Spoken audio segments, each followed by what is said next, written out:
नमस्कार मित्रमैत्रिणींनो, एके क्रिएशन या आपल्या यूट्यूब चॅनलमध्ये तुमचे सहर्ष स्वागत। आदिवासी क्रांतीवीर दिन याविषयीसाठी सुंदर आणि सोपे असे भाषण मी तुमच्या समोर सादर करत आहे। आदिवासी क्रांतिकारी राघोजी भांगरे, अध्यक्ष महोदय, पूज्य गुरुजन वर्ग आणि येथे जमलेल्या माझ्या मित्रमैत्रिणींनो, आपण आज येथे आदिवासी दिन साजरा करण्यासाठी एकत्र जमलेलो आहे। 9 ऑगस्ट हा दिवस आपण आदिवासी दिन म्हणून साजरा करतो। आदिवासी समाजाला सुद्धा आपले हक्क अधिकार मिळवण्यासाठी झगडावे लागले। त्यांना समाजात मान मिळावा, सोयी सुविधा मिळाव्यात यासाठी लढाया कराव्या लागल्या।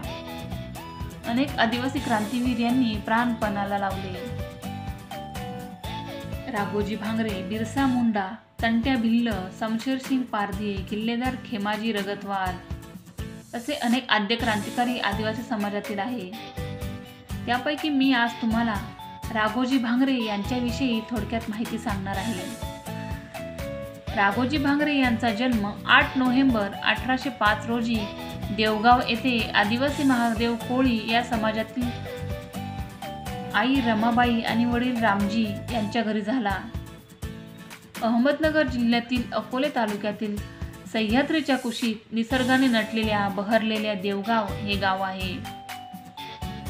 त्यांचे वडील रामजी हे ब्रिटिश सरकारच्या दरबारी सुभेदार म्हणून नोकरी करत होते, परंतु इसवी सन 1818 साली ब्रिटिशांनी मराठी सैन्यास हकलल्यानंतर महादेव कोळ्यांच्या परंपरागत अधिकार गणल्या जाणाऱ्या सह्याद्रीतील किल्ल्यांच्या शिलेदाऱ्या वतनदाऱ्या काढून घेतल्या।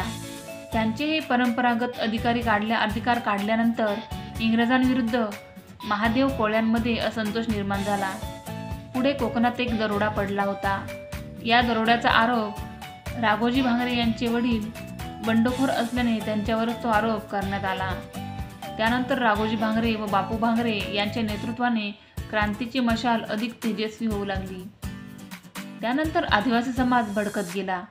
1827 साली हिवाळ्यात घाटात तर दरीमध्ये प्रचंड काळोखात सभा घेतल्या गेल्या। या सभेत देवजी आव्हाड सहाय्यक सल्लागार तर राया ठाकर राघोजींचा अंगरक्षक बनला।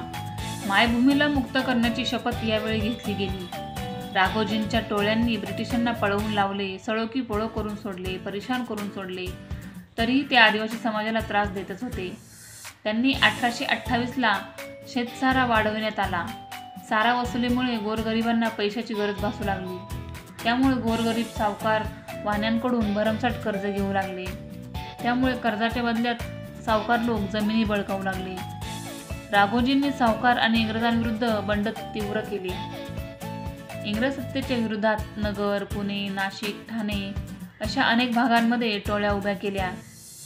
इसवी सन 1830 साली अकोले तालुक्यातील रामा किरवा यांना पकडून फाशी देण्यात आली। त्यामुळे महादेव कोळी जमातीचा बंडपणा, दहशत पसरेल असे ब्रिटिशांना वाटू लागले।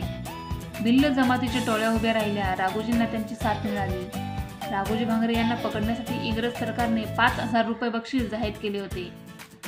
इसवी सन 1838 साली रतनगड सनगर किल्ल्याचा परिसरात त्यांनी बंड उभारले।